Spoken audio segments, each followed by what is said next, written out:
Kunjungan ke objek wisata Alas Pale Sangeh di Desa Sangeh, Kecamatan Nabian Semal alami kenaikan. Kondisi ini terjadi sejak pemberlakuan pembatasan kegiatan masyarakat PPKM level 2 di Badung, termasuk dibukanya pariwisata internasional ke Bali.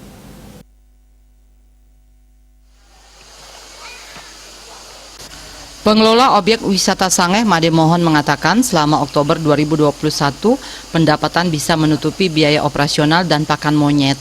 Biasanya untuk biaya operasional dan pakan monyet, setidaknya pengelola tidak kesulitan dana minimal 30 juta rupiah per bulannya untuk pakan monyet.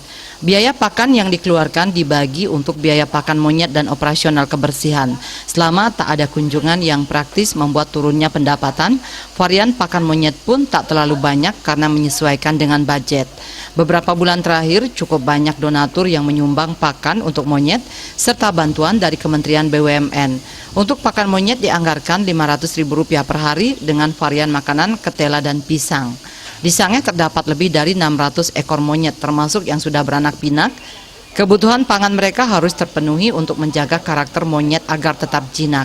Sebab jika kelaparan dikhawatirkan monyet akan kembali pada karakternya, yakni suka menyerang. Untuk bulan-bulan selanjutnya diharapkan kunjungan akan menggeliat. Sebab informasi dari para guide akan ada banyak bis rombongan yang akan mampir berwisata ke objek wisata Alas Pale Sangeh mulai akhir November hingga pergantian tahun baru.